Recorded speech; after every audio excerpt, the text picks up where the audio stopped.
Welcome back to the Titanium Hangar. Happy Friday, everybody. Hope everybody's doing well. Going into a great weekend. This is Mike. Today I want to talk to you about surprisingly expensive Masterpiece Transformers, and there's a lot of fans toys on this list. I'm surprised. I'm shocked that there's so much on here. But I did take a look at what's sold recently, what's on the market currently, kind of factored that in, and looking at this, kind of what surprised me. But of course, I want to know down below what surprised you, and what do you think is surprisingly expensive? What do you kind of chase down that's like way more expensive than retail when it first came out? And I also want to know, what do you think that's surprisingly cheap or affordable? What do you, wow, man, I got a good deal on that, and it's a good time to buy that one because I want to make that video also, and there's a lot out there to look at. But anyway, we're going to get into talking about surprisingly expensive figures in the Masterpiece coming up.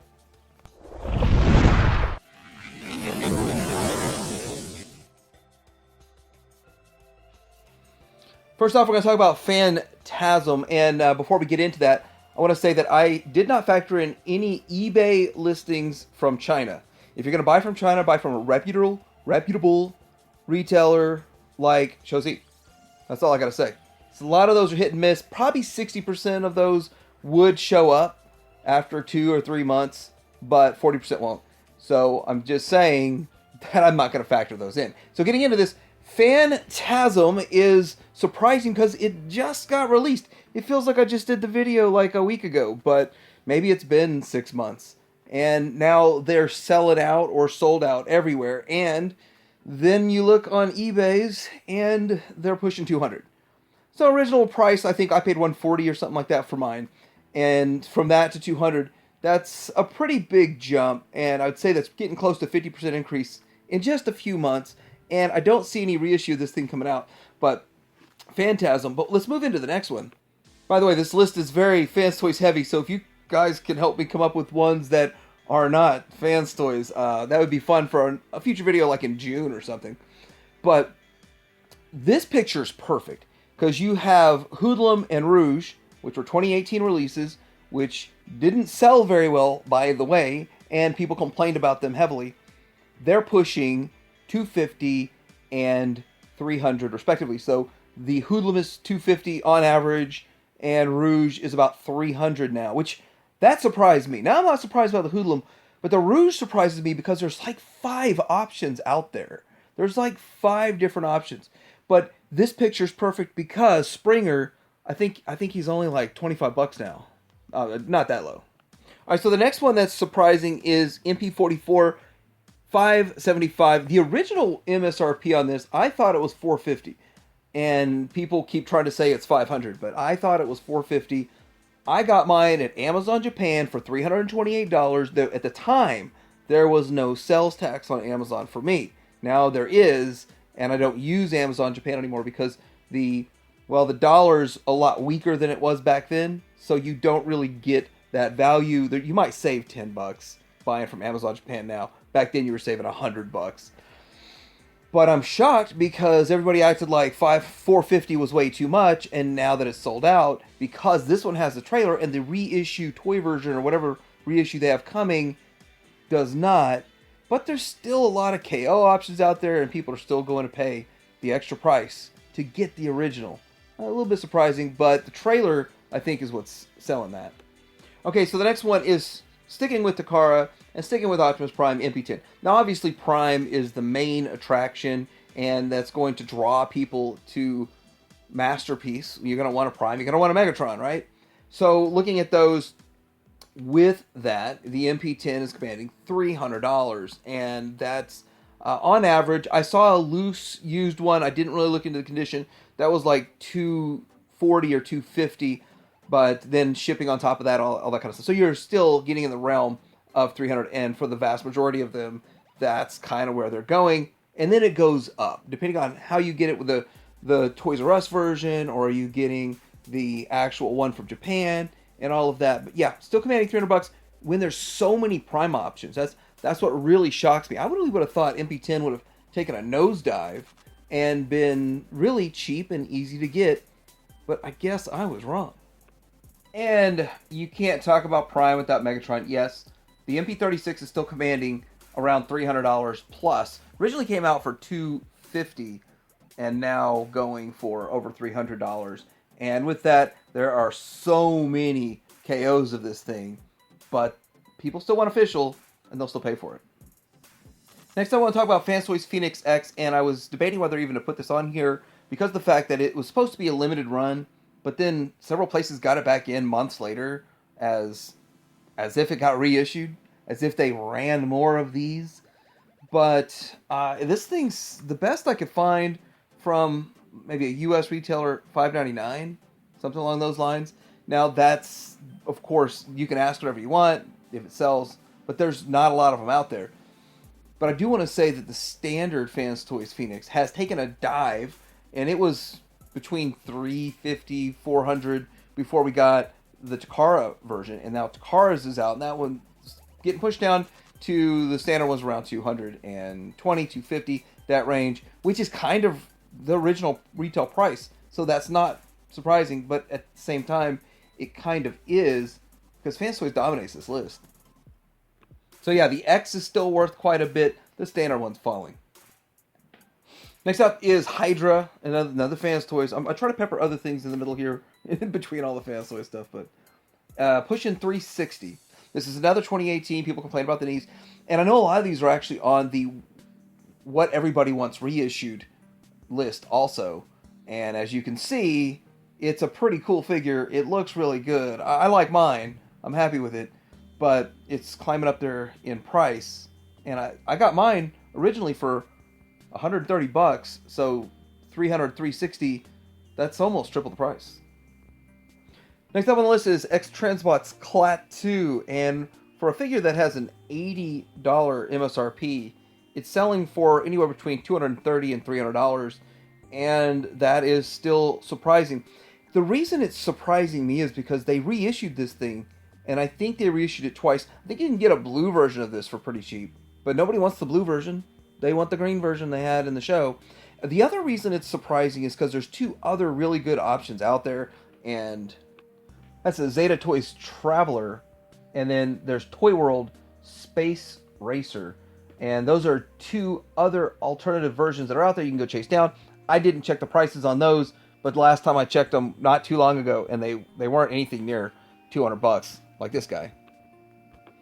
Next up, we've got the Takara Shockwave Plus, and I don't want to put a whole lot of variations on there, like the G2 Dinobots and all that, but I felt like this should have been either a knockoff of this should have been made, or should have been made in higher quantities, or reissued, or something like that. And this thing, the cheapest I found for sale is $500, and some other people ask $750. And I'm shocked, but I'm not, because I think this is a really nice design, and I really like that deep purple, and I would trade up my lavender away for this in a heartbeat. I wouldn't have done it for $250 back then, and I still won't do it for $250 today, but you know, I'd be happy if they reissued it for in the $200 range, maybe. I want to point out one thing too, one easy way to spot the difference between the standard and this one, because on the screen the purples might look very similar. This has a landscape, kind of a sideways picture, and then the other one would be a portrait or an up and down vertical picture. That would be the difference between the two. Real easy way to spot it if you're looking for one. Alright, back to Fans Toys. Grinder. I'm shocked. I thought Grinder would be like $250, $300. Best I could find is $600, $595. And that wasn't easy to find either. And I am still shocked. We got Gigapower options out there that are really good, and there's other great options, but yet the Fans Toys ones command the highest price. That's what people want the most, and I guess. And I thought they reissued this guy not too long ago. I mean, didn't they?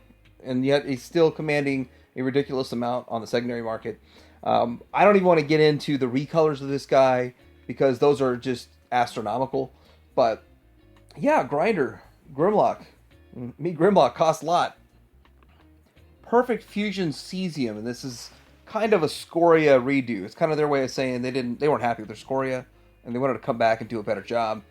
And anyway, this thing is kind of hard to get. I canceled my order on it when it was $130.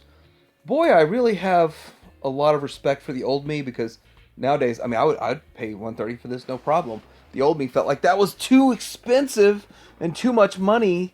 But getting into this, the modern price is 460, kind of in that range right there. Not an easy one to get. Not an easy one to get your hands on. And I kind of think the Fans Toys Scoria itself, those two are leveling out, these two price-wise. So if you want one or the other, they're within $50 to $75 of the same price, just depending on the day and when you're looking. But wow, this thing's still commanding a high price. Now that we're done reflecting on the expensive salami, Cesium salami, we are going to reflect on Spotter. And Fans Toys Spotter is another expensive one that is commanding in the $500 to $600 range still. And that's because no reissue.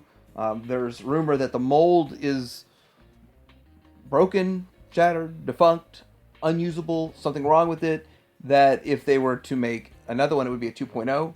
There will not be an FT11 reissue ever, is the rumor out there. So that's why this thing commands a lot. And it is the most tune accurate, in my opinion. I believe it is the most tune accurate one out there. I also think it's kind of fun to have one set from each company that's out there. There's the Make Toys one, and then there's I think there's KFC one that's out there. But if you got one of each set that's out there, they're slightly different, but in the show you saw these in the background. There's a whole bunch of them. But anyhow, this is still commanding high price, Fans Toys Spotter. Next up is MMC's Jaguar, and this is the Mastermind Creation version of Ravage. It is the larger cassette for a figure that came out and was only about $75. $75 is a lot for one cassette, especially when this one came out. Been reissued 3 times. Has 2 or 3 color variations. If you can track one down, this is another one that's getting it with this color version is hard to even find on eBay for sale. But if you can track one down for this color variation, it's about $250. So to go from $75 to $250 puts it pretty high on the list. But it's an amazing looking figure, and it is my favorite Ravage. If you were to say, for House on Fire, you can only grab one Ravage, I'd be grabbing this one. But not even the vintage, I would be grabbing this one, because you can go get a vintage one for a lot cheaper than this guy. But MMC, Mastermind Creation, so they do some good work, and there's some figures of theirs that even though they keep reissuing them, still worth some money on the secondary market. So there's a couple things that I really was surprised about when I started looking into this. And I had X-Transboss Minosaur on my list. But when you break it down, you start doing the math on it, and you start saying Motormaster was $130, the trailer was $200, so that's $330. And then each one of these, because originally they started out with like one was $40, then one was $50, then the other ones were $70. But it starts adding up, and $575, there's a couple of them out there. And I think that's exactly what they paid for them. So that's not surprisingly expensive. That's actually really darn cheap, especially if you consider the alternative of Fans Toys. But the alternative of DX9, people are selling those for about $450. So that's because DX9 is reissuing theirs. But looking at that, I thought this thing would be commanding a heftier price, especially since the competition is ridiculously expensive.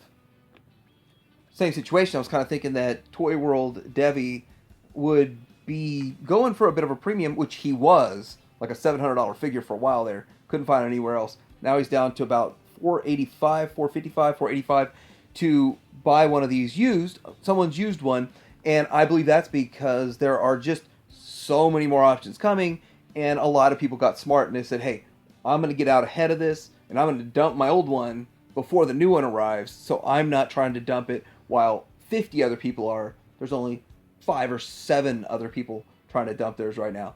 So that's kind of, I guess that's a smart idea, and it's a good way to go. But if you really watch this and you dig deep on this Constructor, you might be able to get a deal on Constructor. And I'm seeing MMC's prices, but this thing's sold out, and it's still selling for the almost exact same price as all the retailers had it on the secondary market. So this thing, I thought this one would shoot up in value or be harder to get. So it's still a good time to pick one of these up. And I really want to make a video about what is a good deal out there. So leave that in the comments below. But what do you guys think about this video? And did you get anything good out of it? Was it fun to see? or was it nerve-wracking to see the high prices on the secondary market? But let me know in the comments below. Like and subscribe. And Titanium Hanger out.